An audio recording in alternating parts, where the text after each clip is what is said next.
49ers versus Raiders joint practices are in the books.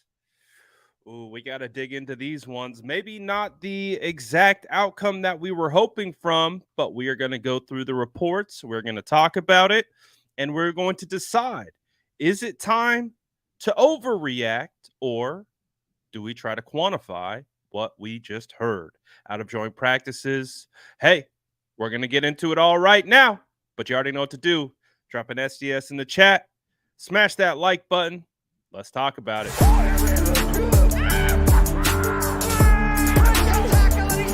Smash that like button if you haven't already. Love to see it.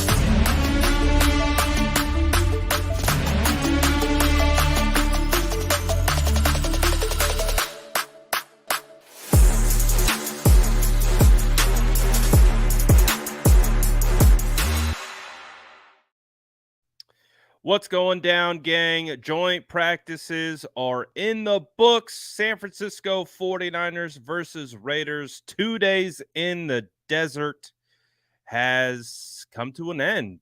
And I would say that based on trying to read through the reports, wasn't the best day for the San Francisco 49ers, offense or defense. I would say globally for the entire team. Didn't sound too good. And again, what is cool about joint practices is you get two different perspectives. You have your 49ers beat and you got Raiders beat. So you're able to cross-reference both and the way they're talking about practices. And after sifting through, and I mean honestly, this is how I feel right now, trying to get to the bottom of what's happening at 49ers joint practices. I'm like suited up. I'm going deep. I'm trying to figure out what happened today to try to make sense of it, because obviously, as we know, the number one theme of 2023 49ers training camp has been overreaction.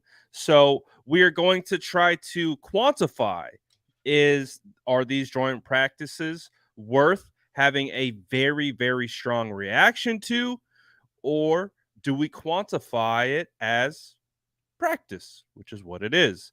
So we're going to lay everything out. We're going to talk about everything that we're seeing, and we're going to work our way through to try to determine how concerned we are. Because again, at the end of the day, I can't explain this from a perspective of watching it. I watch practice a very specific way. I probably watch practice a lot differently than most. I have spent many a day in the heat with 30-pound pads on, in helmets. So I've been a part of that. I know what it's like to practice. I know that practice has a very specific, uh, basically, uh, need or use for. So practice is where you make mistakes, but also, admittedly, it's joint practices, right? So you want to come out here and almost treat it like it's a game, almost treat it like it's that scenario. Um, so what we are going to do, and we know what this is, we've been here before, whether it's the Jimmy Garoppolo 5 interception situation in 2019 that sent everyone into a tailspin. Now we have Brock Purdy reportedly throwing 3 interceptions, and we are starting to kind of build this trend of Brock Purdy having interceptions or near interceptions in practice, and trying to make sense of it all, and trying to pinpoint, like, is this the Jimmy Garoppolo 5 interception thing, or is this somewhere in the middle? I would definitely say it would be somewhere in the middle, because it does sound like it wasn't just Brock who had interceptions today. It sounds like every 49ers quarterback had an interception today. I saw there were 5 total interceptions. I've seen conflicting reports. Again, this is another reason why I just not a fan of training camp stats because they're super subjective because you get different numbers from different people. So it's really like without being there, that's why I like being there because I know what I see and it's easy to speak to that. But when you're trying to gather all these different, you're trying to gather all these different like stats, takes, trying to make sense of it. You have in 11 on 11, Matt Mayoko is reporting one interception. I've seen I've seen Cam Inman report one interception, but I've also seen guys like Lombardi and even other guys on the Raiders side report Purdy has two interceptions in team. So it's like, first of all, like and I also know from being at practice throughout all of training camp that I've seen people take sacks, clear definitive sacks where the play is dead, and also parade it as a pick six in the going against Brock Purdy. So that's why the nuance here is really hard to obtain. So that's why I feel like me personally, not being there and being able to witness this, I can't have a strong reaction because I also was just at training camp and I saw how these types of things were spun. So I have a very kind of like yes, you don't want to see your starting quarterback put the ball in harm's way. That's not good. You don't want to see consistent trends of interceptions. That's not good. But it's also really hard to determine the nuance behind it, what's happening with the O line, D line, because it does sound like the O line struggled a little bit today. What's happening on the routes? I've heard one interception might have been a pop up off a wide receiver's hands. So it's like, it's really hard for me to have an overreaction because I wasn't there. It's different for me when I was there and I could see it and I could see the process and I could see the context and the nuance. Then it was much easier for me to give you a definitive opinion because I saw it all. So I'm just gonna, if you're looking for like hot, steamy takes of a practice that I didn't watch, I'm not going to be able to provide that for you. But what we will be able to provide is we'll try to go over everything. We'll try to make sense of it and we'll talk about it. So I think one of the biggest takeaways from this particular breakdown is the fact that Brock got almost all the first team reps exclusively. Trey Lance only got 5 first team reps. Sam Darnold only got 4 first team reps. Brandon Allen got 0 reps with 11 on 11s.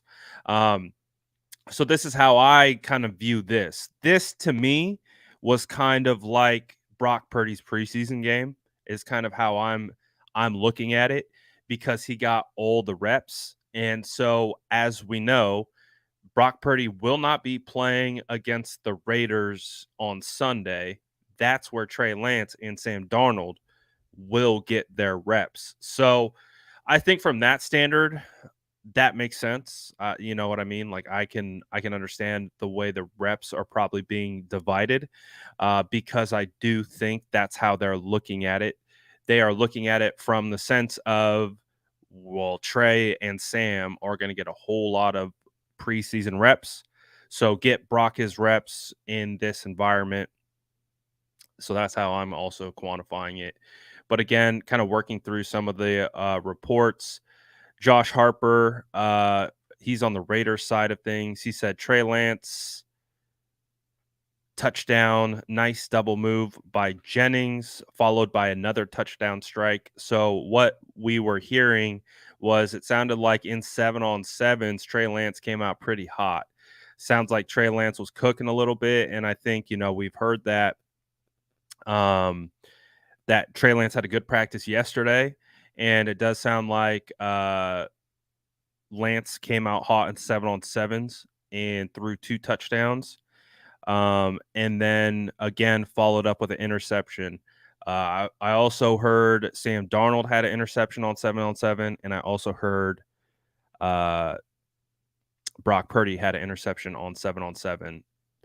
Again, where the nuance comes into play, it's it's a situation where, like, again, nuance comes into play.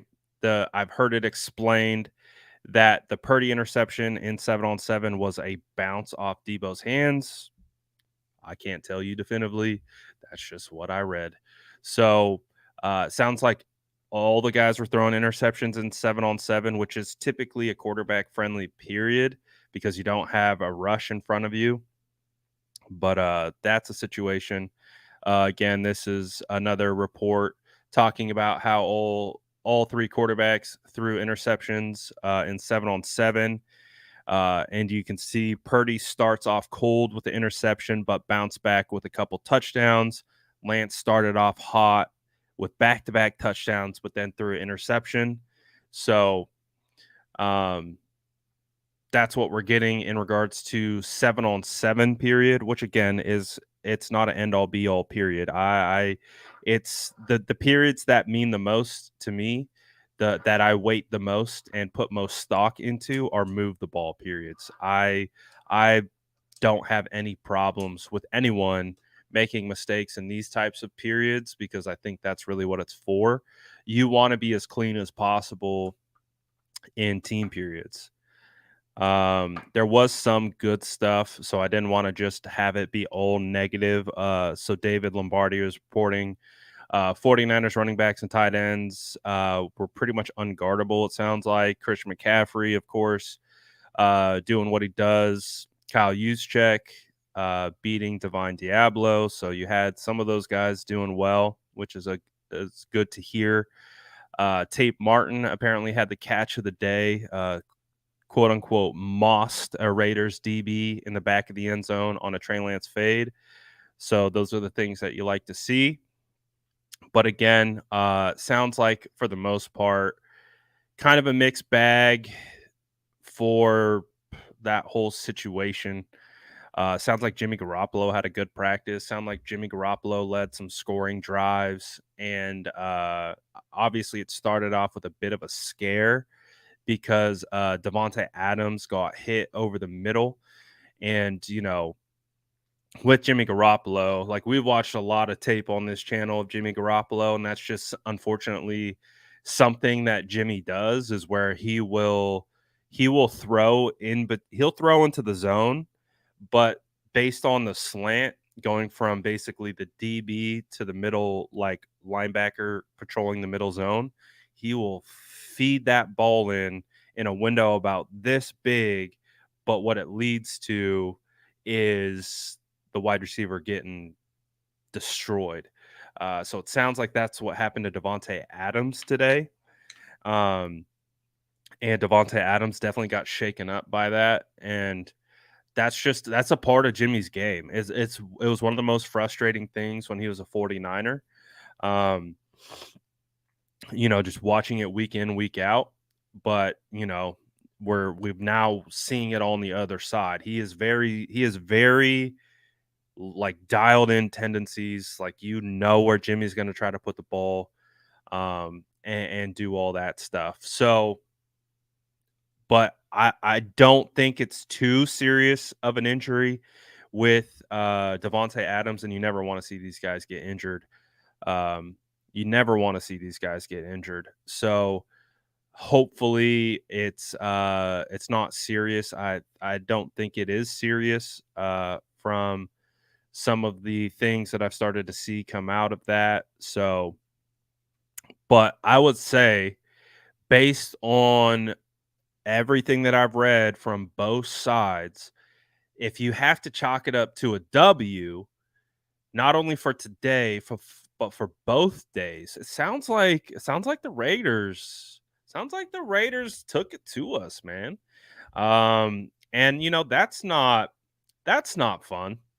I think I was definitely looking forward to these joint practices because it's one thing to go up against your defense every single day, but to get a fresh look against someone like the Raiders that you don't go up against every day, and you're running more of what you want to run, and they're running what they want to run, and from someone who's practiced a lot of football before, when you go up against your team, you know their tendencies. You have the scouting report on all these defensive tackles, linebackers. You know what you need to do. So it's easier to kind of work your way through practice when you're going against your own guys. When you're going in joint practices, you have lesser of a scouting report. Like Brandon Ayuk even talked about it. He's like, yesterday we watched all the tape. We started to kind of understand their tendencies. We started to understand what they were trying to do so we could start to attack it this day. And that's why day 2 is typically always the more intense practice. And it sounds like they got into some pushing and shoving matches. It sounds like Brock. So I heard Brock Purdy ran a touchdown at the end, and I've heard Brock Purdy threw a touchdown to Debo. I don't know. I've heard it 2 different ways. So either Brock ran in a touchdown to end today's practice, or he threw a touchdown to Debo Samuel. I don't know. I don't know who to believe. But someone scored a touchdown at the end, and apparently Debo and Trayvon Moehrig got into it a little bit. So tempers started to definitely uh, pop a little bit more in today's practice. It was the same last year in joint practices. Day 2 was definitely a lot more chippy, and you definitely got some scuffles, and that's to be expected. But I think as we continue to work through practice, and it looks like the Raiders definitely won. I mean, I wasn't there, and that's why I hate not being there. That's why I really am not a fan of relying on other people's evaluations. I've never have. I've always been someone who's trusted my ability to evaluate football. I'm not saying I'm always right. No one's ever right when it comes to trying to evaluate football, but I know what I'm looking for. I know what I'm trying to evaluate, and I know what I'm watching. And when I just get these conflicting reports and this goes against what that, and I'm just like, it just is like, I can't even provide you a definitive opinion other than the fact that it sounds like the Raiders took care of business against the 49ers. Sounds like we had a lot of interceptions. Sounds like we didn't take care of the football. Sounds like the offensive line definitely struggled today. Sounds like Colton McKivitz struggled a little bit, or not a little bit. Sounds like Colton McKivitz struggled with Max Crosby, which was definitely a matchup that I really wanted to know about. And the reason why I really wanted to know about Max Crosby versus Colton McKivitz, because if you go back and you watch 49ers versus Raiders last season, Mike McGlinchey took care of Max Crosby. Max Crosby didn't do anything against Mike McGlinchey. It was probably one of Mike McGlinchey's best games of the season. He completely neutralized Max Crosby in that game. So I really wanted to see what Colton McKivitz was going to do. Now, again, I don't see it. I can't provide it to you from a firsthand account. But what I do see is it sounds like Max Crosby had a bit of a day today. So, and I don't think Trent Williams practiced today. That means you had Matt Pryor and Leroy Watson. These are your 3rd and 4th string tackles out here because Jalen Moore isn't practicing. So it's like, what effect did the offensive line have on the rest of the so it's really hard.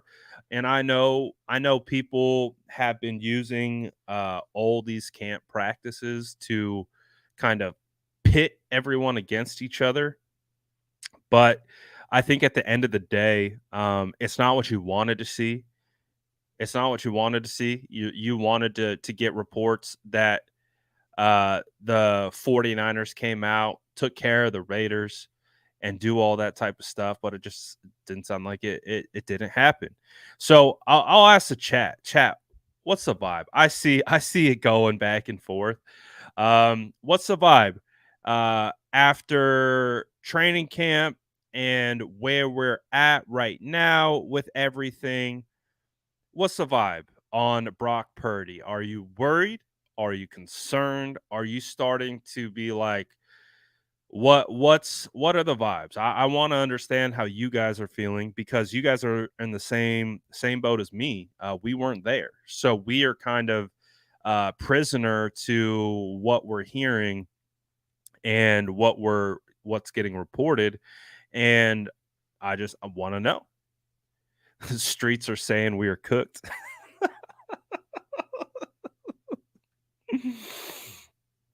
The streets are saying we're cooked. So I see some people saying they're concerned. Um, let's see. The vibe is no quarterback competition. Uh, Brock Purdy's coming down to earth. The elbow injury got in his mental, which could definitely be something. Joshua says, "Yo, Brad, I just checked in. Word on the streets is Jimmy G tore us up." Yeah, that's the streets are saying Jimmy G had the much better practice today than our guys did. Um, I see. I'm concerned. Uh, let's see. Damn, people are going at his neck.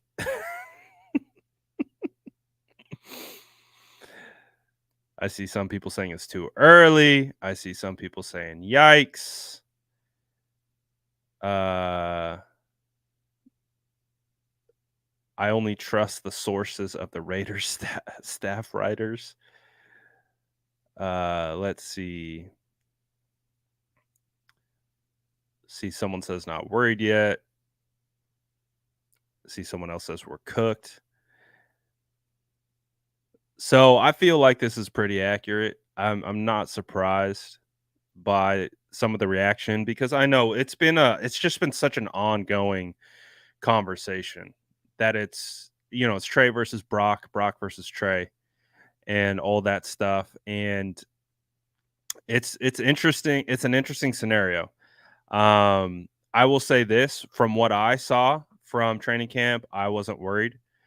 But again, this is a different scenario. This is a different environment.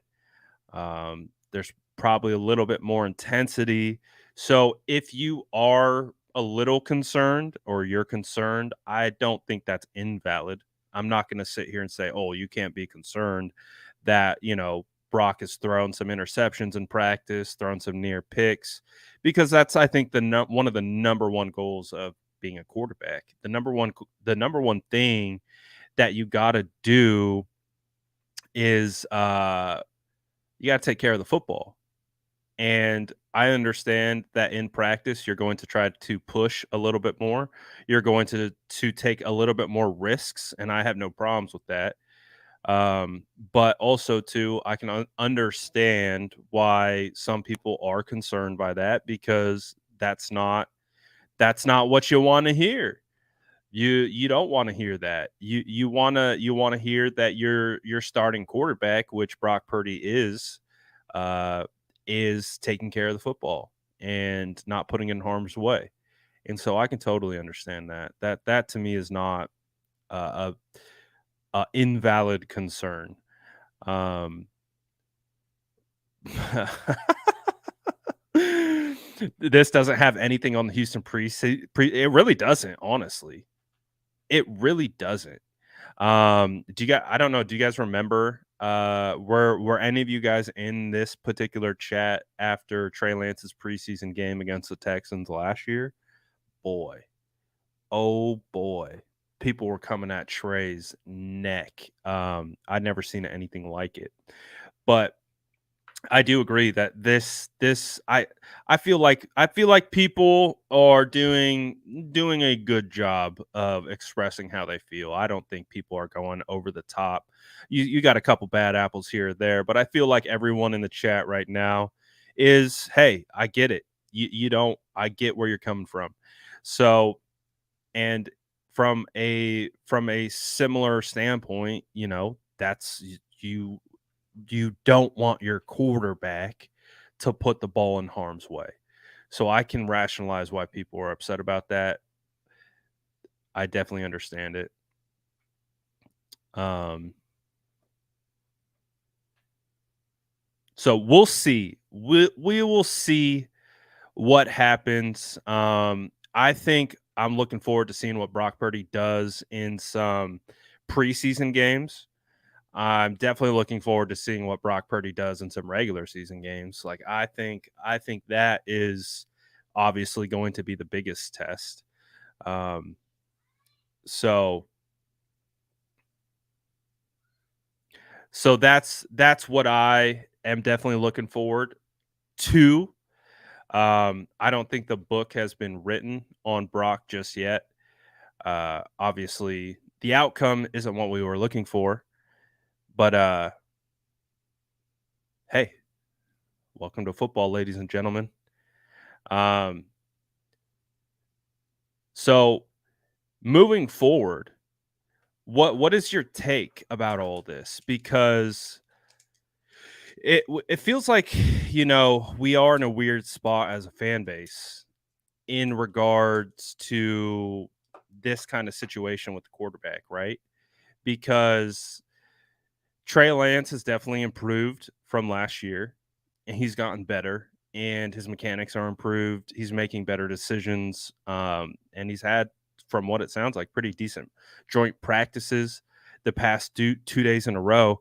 But I don't know if you guys have noticed. Have you noticed the swirl of trade Trey Lance buzz that's happened since yesterday? Whether it's from Raiders beat reporters, whether it's from people that are close to the 49ers, whether it's national outlets, like I don't know. Again, I put the tinfoil hat on yesterday because I'm like, I can feel it. Like I can feel this underbelly percolating, kind of like covert, kind of like trade thing happening right now. And I'm would you be concerned if the 49ers have traded Trey and they keep Brock and Sam Darnold and Brandon Allen? Would you be concerned by that? I think a lot of people would. I think a lot of people would be upset.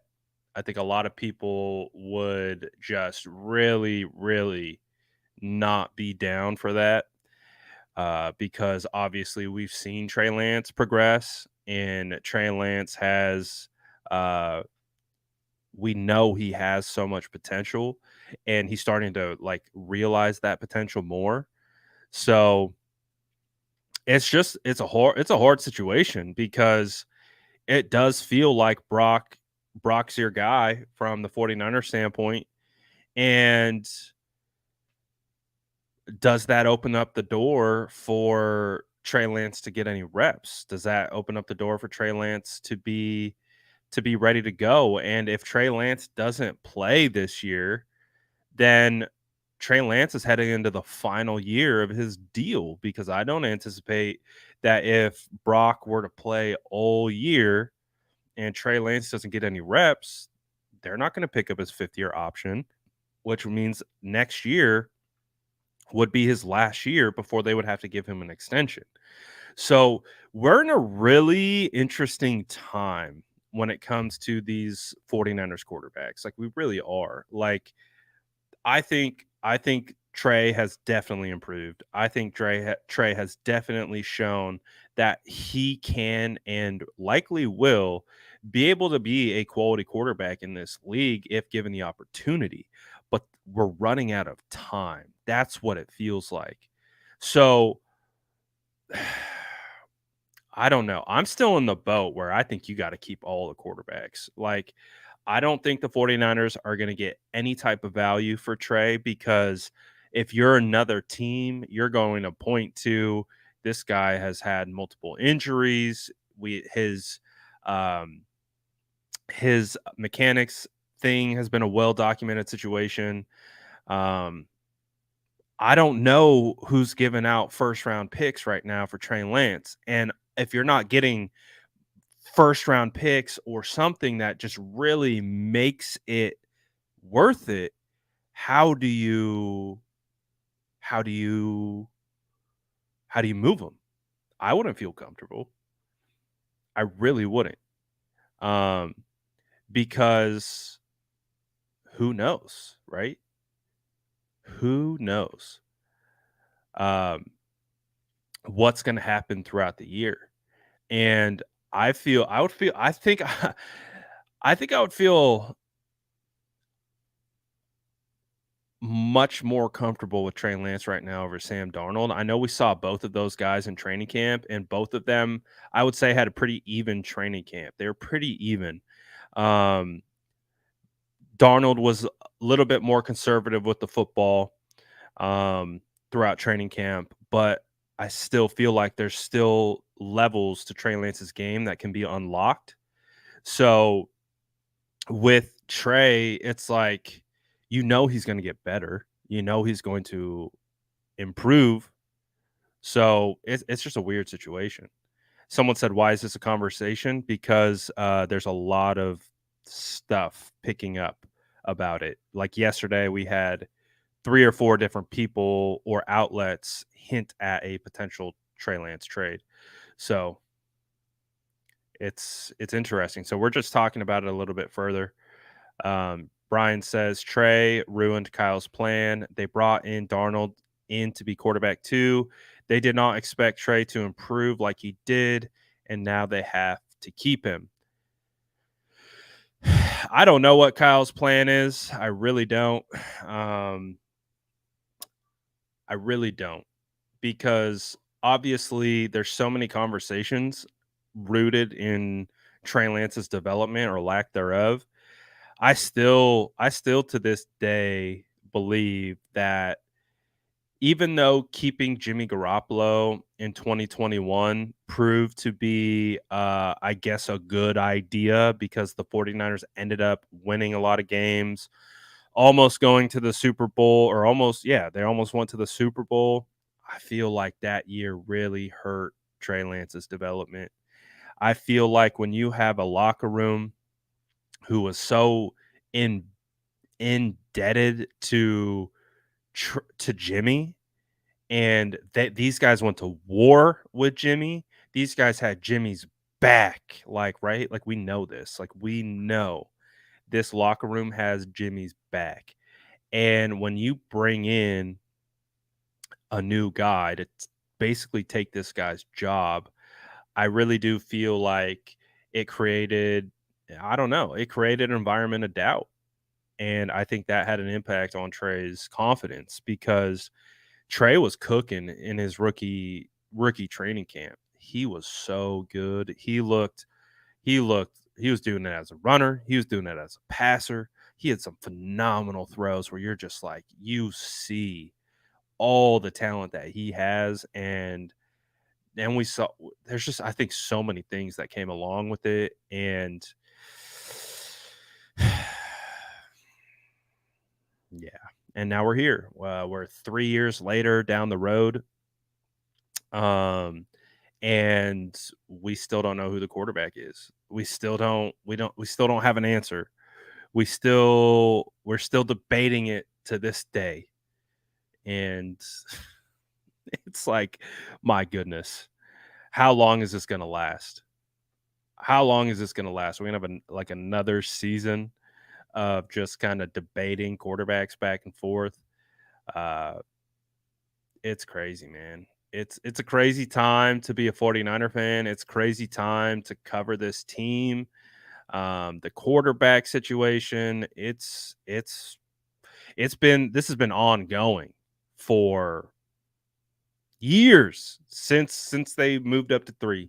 Since they moved up to 3, we knew what it was, and it's been a wild conversation ever since. So, I don't know. I don't know what the outcome holds. I don't know what the future holds for these quarterbacks because nothing that Kyle has really done has been predictable about the quarterbacks.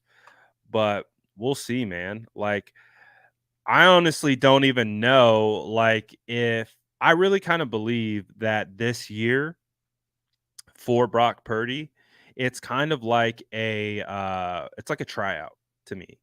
I feel like this year's a tryout for Brock Purdy for them to determine if they trust him enough to be the franchise guy. Obviously, we know they like Brock Purdy a lot. That he's already the QB1 this year, but I don't feel like that necessarily means that Brock is the franchise guy. I think it means that they need to figure out if Brock Purdy can be that franchise guy. Can he bounce back from this injury? Can he come out and put together another quality year and win a lot of football games and continue to lead this team? And then I think if he does that, then at that point, they would make him that franchise guy if he goes on a run and he plays efficiently and effectively and does all that type of stuff, and kind of like how we saw Purdy play last year. But I do still think there is a world that exists where we we could be talking about this in a year from now and it could still be up in the air. So I think this situation is very nuanced. I think this situation is very complex. I know we like to make it cut and dry. I know we like to make it Trey versus Brock and this versus that. I just really, really think this is a very nuanced situation. It continues to be nuanced. The injury really messed up that whole situation. I think this is very, very nuanced. Very, very nuanced. Um, and so we'll figure it out of what's going down. But again, it doesn't sound like we had a great joint practices today with the 49ers and with the Raiders. Definitely not what we wanted. Definitely was hoping to come on here talking about the 49ers cooking, talking about all the quarterbacks looking good. 49ers defense taking care of Jimmy Garoppolo. Sounds like the opposite has happened. Sounds like sounds like the thing that we wanted least to happen is what had happened. So sounds like the offensive line struggled a bit. Sounds like the defense struggled a bit with Jimmy Garoppolo, which I think is kind of a surprise. I definitely was expecting the 49ers defense to take care of Jimmy. But I'm not sure. I'm not even sure I saw an interception reported from Jimmy Garoppolo in team periods. So I joint practices definitely didn't go as planned. So um, we'll see what that looks like moving forward. Um, Last year, the 49ers offense did not look that great in joint practices, uh, but the defense looked great. But admittedly, one of the main reasons why the defense looked so good last year in joint practices because Nick Bosa was wrecking havoc. So that's also an important point of context when we're looking at these joint practices. Having some guys versus not having some guys can make a dramatic impact. Again, like Nick Bosa neutralized the Vikings offense almost by himself last year. And so now you don't have that guy on the field creating pressure. You don't have Drake Jackson on the field. Right now, your starting ends are probably Cleveland Farrell and Austin Bryant. Um, so hey, it's practice. It definitely didn't go our way. Definitely didn't go our way in multiple different facets, but I think at the end of the day, too, it is important to remember that it's just practice. And these guys are able to make mistakes in practice. Angel says, new defense coach kind of feels like a new style. Uh, that can be a issue. Also, Bosa is whole defense. Bosa is not the whole defense, but the quickest way to disrupt a play is at the line of scrimmage. And if your most disruptive player isn't in practice, that is obviously going to change the dynamic of how practice works. If you don't have Trent Williams out there blocking on your blind side and you have your third and fourth string tackles in there, that is going to change the dynamic of practice. That's why nuance matters. That's why those types of things matter. That's why we can we can definitely evaluate and we can take a look at all these things, but also at the end of the day, it's still practice. It's still just practice. And just like we haven't crucified Brock, Trey, or Sam for anything that they did in training camp, just report it, evaluate on it, and again, it's a process. It's honestly, practice really does need to be process over results. It's really what it is. Um, of course, results are going to matter in the long run. You want to be making more plays than not, and we're not going to pretend like that's not a thing. But also, process matters, and practice is where you fine tune process. You work out the kinks. You get better and do all those different types of things. So hey, we'll see how it goes, man. We'll see how it goes. We'll see how it goes. But we know how it is. It would be like this for any one of the quarterbacks. If any one of the quarterbacks had a bad day, um, we know what the outcome would be. There's no win. The only way we win as a collective fan base is if these guys all play good at the same time. Have you noticed that? Like when all these guys play well and go out and practice well, everything's fine. The discourse is fine. The conversations are fine because you can't pin one of these guys against each other. But this fan base right now is so conditioned to pick one and then go at the other that, like, it just it leaves room for just really, really poor discourse at the end of the day. Um, it really does because uh, all these guys, Brock, Trey, Sam, and Allen, should all have an ability to make mistakes in practice and not be killed for it. Because the true measure of evaluation is when games are being played, when the lights turn on and these guys are in between the white lines on Sundays, Mondays, and Thursdays. That's when it matters most. But I get it. People want to crown their king, and so there's a lot of ugly conversations back and forth. But it is what it is. It's the current state of the San Francisco 49ers. It's the current state of what happens when you draft a quarterback number 3 overall with the 3rd overall pick. You keep Jimmy Garoppolo. You keep Jimmy Garoppolo for 2 years. You have a fan base already divided on Jimmy. Then when you bring in Trey, you already naturally divide the fan base with Trey versus Jimmy.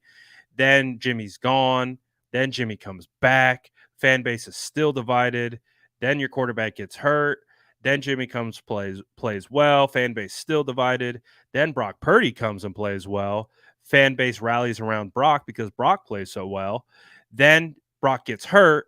Then fan base is divided again because Jimmy's gone. Now it's Trey and Brock. And now you have people picking Trey versus Brock. And then they bring in Sam, and then everyone's upset and everyone's angry, and we're trying to make sense of it all. And there's your recipe for a extremely toxic fan base. Because what is rare is finding people who don't care about that, who don't care about who it is. They just care about winning, and they care about the best guy being out there. They care about having the best team possible, because we understand, although you look behind me, I got Joe Montana, I got Steve Young. The 49ers have this insane legacy of high standards for 49ers quarterbacks. So there's always going to be more attention on those quarterbacks, and rightfully so. But man, like, conversations are crazy now, man. The conversations are crazy. I get it. I get it. Like, you want to be mad at each other. You want to be like, my guy's better than your guy. My guy, your guy is worse than my guy. Like, at the end of the day, that really doesn't help push the position forward. Doesn't help push the team forward. Doesn't help push the conversation forward. It's just divisive, and it gets really toxic. And then all these people just yell at each other. And now you have 49ers fans rooting on 49ers players' downfall. And that, to me, is where this becomes a problem. Like, if you are a fan of the 49ers, and again, this is a conversation between fan to fan. If you're a fan of the 49ers and you're rooting for a player on your team's downfall, I can understand you wanting your guy to do well. I can understand you wanting your guy to win the competition, but to then take it to another level of rooting for someone who wears your jersey, the team that you dedicate your time, your effort, your money to, and you're rooting for them and rooting against other fans to for them to fail, that is weird energy. I don't mess with that energy. Like, I really don't. I don't at all. I've never have. People have tried to project that onto me. I don't mess with it. Like, I look at this team as a quality team. Yes, has the quarterback situation been a point of frustration? Of course, because we want a franchise quarterback. Who doesn't want a franchise quarterback? Who doesn't want that? But to the point to take it where you are now toxic and you're tearing down anyone who has an opposing view of you, or an opposing likes this guy over that guy. I don't like that. I don't think that's good. I think that's bad.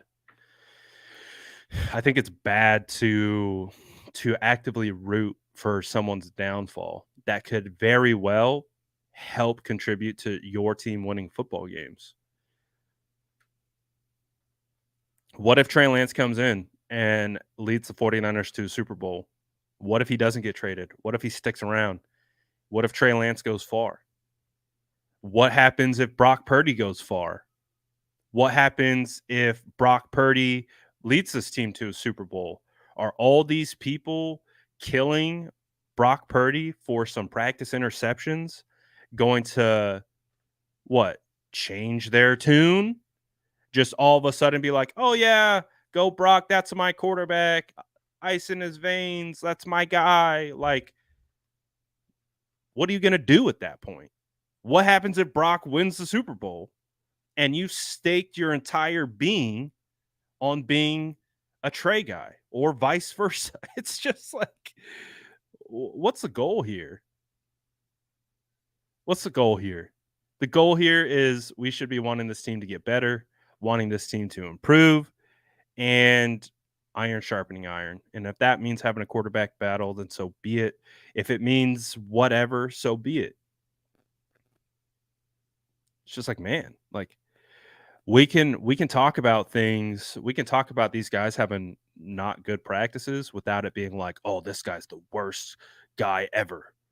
This guy, cut him, trade him.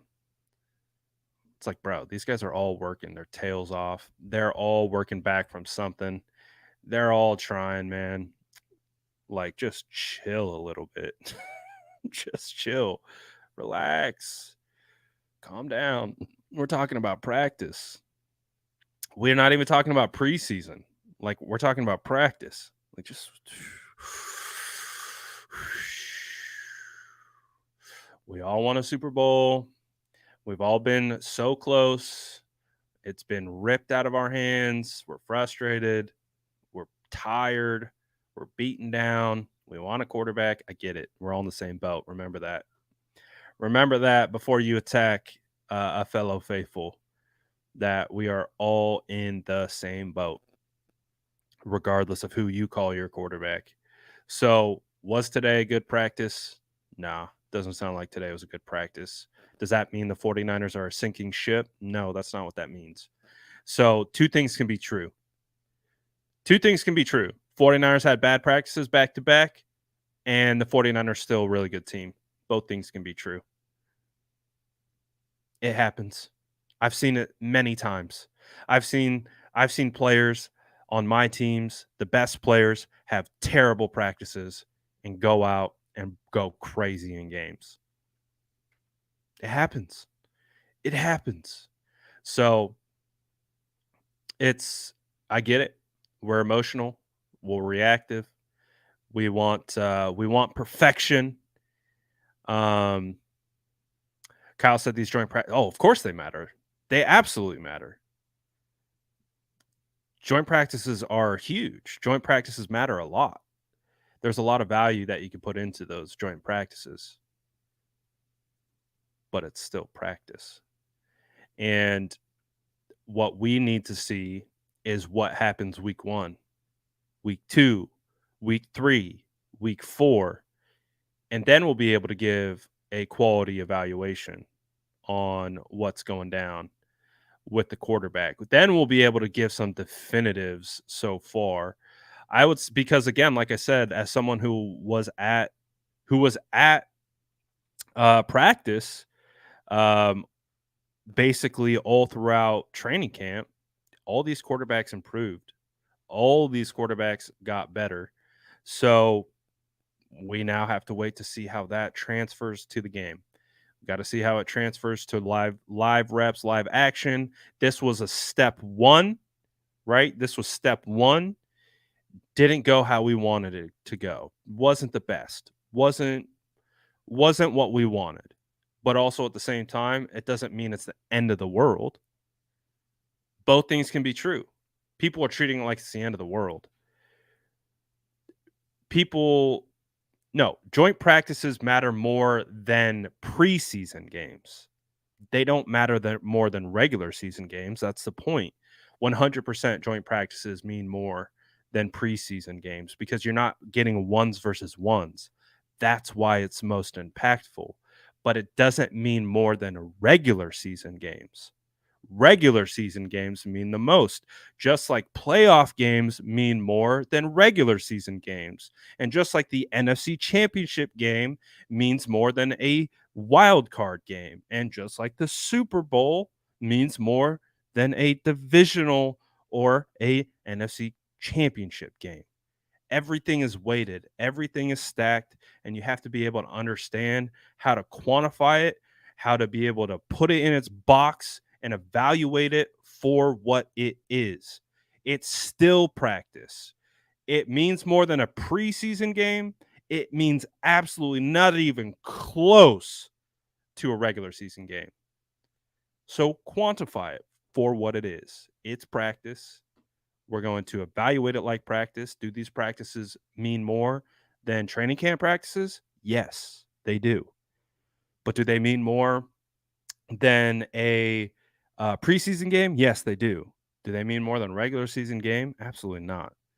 So we'll take our time. We'll be patient and we'll wait. We'll wait and see. I'm just saying, man. I'm just saying. We're all good. We're all good over here. Ginger beer's not spicy. Just saying it like it is. And I'm not too worried about it just yet. Is there a level of concern? Of course. You never want to see that happen. You never want to go into these practices and have that happen. No, yeah, that's true. That's true. Don't want that. But it's not the end of the world either. Two things can be true at the same time. So that's how it is. Don't deny the spice. I won't deny it. I won't deny it. I'm having fun, man. Like I've been in the trenches of this quarterback stuff long enough that it's all right. It is what it is, man. People are gonna have their opinions. People are gonna have their thoughts. People are gonna react. People are gonna be emotional. I'm fine for it. I'll do my best to play 49er psychologist as best I can. I'll do the best I can because that's basically what content creators are. At least, I would say some of the ones that don't prey on your emotions, they are trying to help direct and kind of funnel the emotions into the appropriate category. Yeah, I'm numb to this. Like this is nothing new. This is nothing new. This is just like, what does George say? He's like, this is year 6 of quarterback controversy. That's it. Been here, been here the whole time. Been here the whole time. You know the vibes. So, let's see. We've got today. I'm going on Kruger's show. So I'll be on Larry Kruger's show at 2 p.m. today. So about an hour and a half. So me and Larry probably going to be talking more about this situation with joint practices. We'll probably talk about players that we like that stood out from training camp. So I don't know. I don't know what Larry feels about this situation, but I know Larry's a football guy. So something tells me that we'll be pretty aligned on kind of how we're evaluating this. But hey, we're going to talk about it. We're going to talk more about it. So I'll be on with Larry at 2 over on his channel. And guess what? We'll be able to talk more about the phenomenal joint practices. And is it time to panic on Brock Purdy? Good times, people. Good times. I wouldn't want to spend any other days other than vibing with you guys about 49ers football. I appreciate y'all. Shout out to you guys. Grab your cookies on the way out. Smash that like button. We're going to be all right. I promise you. We'll be just fine. I'll see you guys in a little bit. I'm out of here for now. Peace.